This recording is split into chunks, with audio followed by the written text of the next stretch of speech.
Bonjour à tous, c'est Marie-Laure, coach de vie et love coach et survivante d'une relation de manipulation perversion narcissique.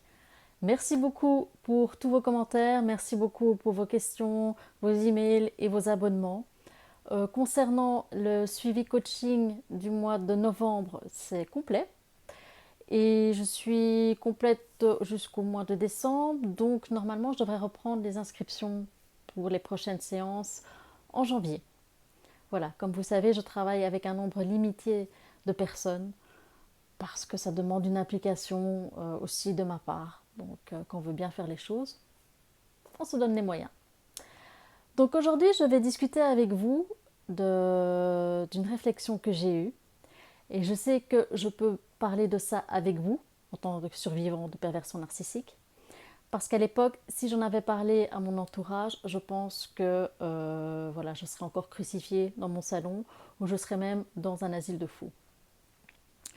À un moment donné, après ma séparation, j'ai eu une pensée, entre autres, qui était, voilà, maintenant je sais qu'il est pervers narcissique, je sais en quoi ça consiste, peut-être que si j'apprends à me protéger, peut-être que si j'apprends à faire en sorte que les crises de PN soient moins fortes, peut-être qu'on pourrait continuer.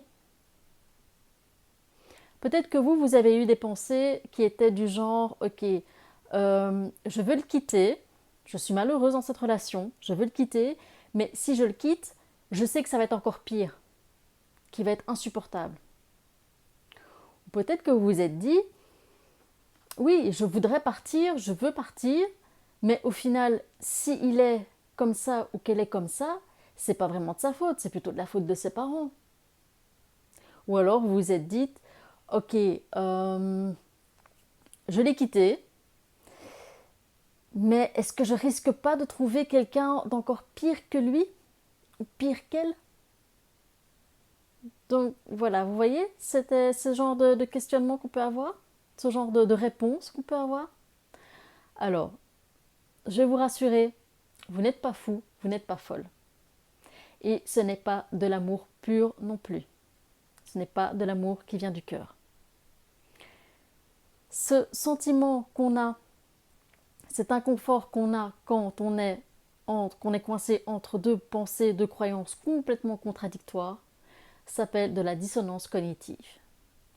Donc je vous invite à lire les études du sociologue Léon Festinger, pardon, qu'est-ce que je dis Festinger. Et voilà, vous comprendrez un petit peu plus en quoi ça consiste la dissonance cognitive. Et vous allez vous rendre compte que bien souvent, la dissonance cognitive est associée au syndrome de Stockholm. Pourquoi? Parce qu'en fait, nous n'aimons pas l'inconfort. On déteste ça. Et que dans une volonté de se positionner, on va trouver des excuses au PN ou à la PN. On va trouver toute une petite série de choses, de croyances qui vont faire qu'au final, on va se dire la situation, elle n'est pas si dramatique que ça. Pour rappel, le syndrome de Stockholm, c'est quand vous êtes dans une situation où vous craignez pour votre survie, vous commencez à chercher tous les points positifs qui pourraient vous aider à faire que cette expérience, au final, n'est pas si dramatique que ça. Donc, c'est pour ça qu'on va finalement se dire, oui, mais le ou la PN, elle est sans filtre, elle est cash, mais elle veut peut-être pas me faire du mal, elle ne pense pas. On va se dire, oui, mais peut-être qu'en vieillissant, il ou elle va s'améliorer. Donc tout ça, c'est toute une série de fausses croyances qu'on va se mettre en tête pour se rassurer. C'est normal d'avoir peur, mais où il faut faire attention, c'est de se raccrocher à des choses rationnelles et pas à des choses qui nous ont blessés et qui nous fait qu'on risque peut-être de louper le croisement de notre vie. Quand on est dans cet état d'oscillement, la première chose à faire, c'est de prendre conscience que, attention, il y a danger. Il y a danger parce que on va se raccrocher aux bons moments qu'on a vécu avec le ou la PN. Les bons moments durant la lune de miel, où il était génial, elle était charmante. On va se raccrocher à ces moments. On va se raccrocher aussi à des petites attentions qu'il ou elle a parfois eues. On va se raccrocher à des fausses croyances du style oui mais l'amour ça fait mal, ou c'est peut-être une sorte de passion qu'on est en train de vivre, ou on va se dire oui mais c'est peut-être de ma faute parce que si je l'aimais vraiment bien, comme il le faut, je l'accepterais tel qu'il est ou telle qu'elle est. Donc attention, tout ça, c'est des fausses croyances. Et le danger, quand on a à se raccrocher à ces fausses croyances, c'est qu'évidemment, on risque de retourner avec le ou la PN. Ce que je peux vous conseiller, c'est de faire, comme je vous ai dit dans la première vidéo, de consulter tout ce que vous avez écrit sur ce que vous avez vécu avec le ou la PN.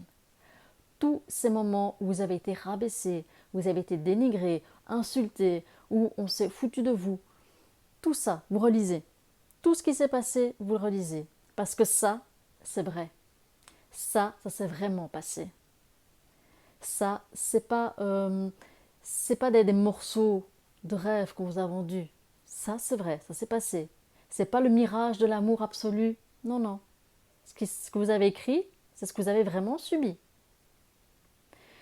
Donc quand vous êtes dans cet état de dissonance cognitive et de syndrome de Stockholm, prenez acte de ça.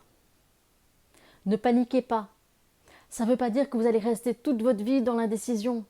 Justement, prenez acte que le syndrome de Stockholm, c'est un moyen de protection. Donc prenez conscience dans l'état actuel de votre état. Prenez conscience aussi du fait qu'il faut faire attention à ces fausses croyances qui vont venir vous polluer. D'accord? Donc, respirez. Voilà, vous n'êtes pas folle, vous n'êtes pas fou. Ce n'est pas des sentiments purs, ce n'est pas des sentiments qui viennent du cœur que vous avez pour le PN. C'est des sentiments tronqués. C'est un attachement tronqué. D'accord? Ce n'est pas de l'amour qui est dans le cœur. Ce n'est pas de l'amour. Ce n'était pas une relation d'amour ce que vous avez vécu. L'amour, c'est pas ça. L'amour, ça fait pas mal. D'accord? Donc respirez. Prenez conscience que vous êtes dans cet état d'esprit. Et voilà, pas de panique. Regardez, retrouvez votre rationalité et avancez dans votre guérison. Comme je vous l'ai dit, c'est normal d'avoir peur. Mais au fur et à mesure que vous allez avancer dans votre guérison, vous allez avoir des déclics qui vont se faire. Il y aura des prises de conscience. Donc ne vous en faites pas. Et un jour, vous aurez le déclic ultime de vous dire « Ok, c'est bon. Maintenant, je ne me retourne plus, j'avance. » D'accord? Ne paniquez pas. Respirez. Tout va bien se passer. D'accord? À bientôt. Courage à vous.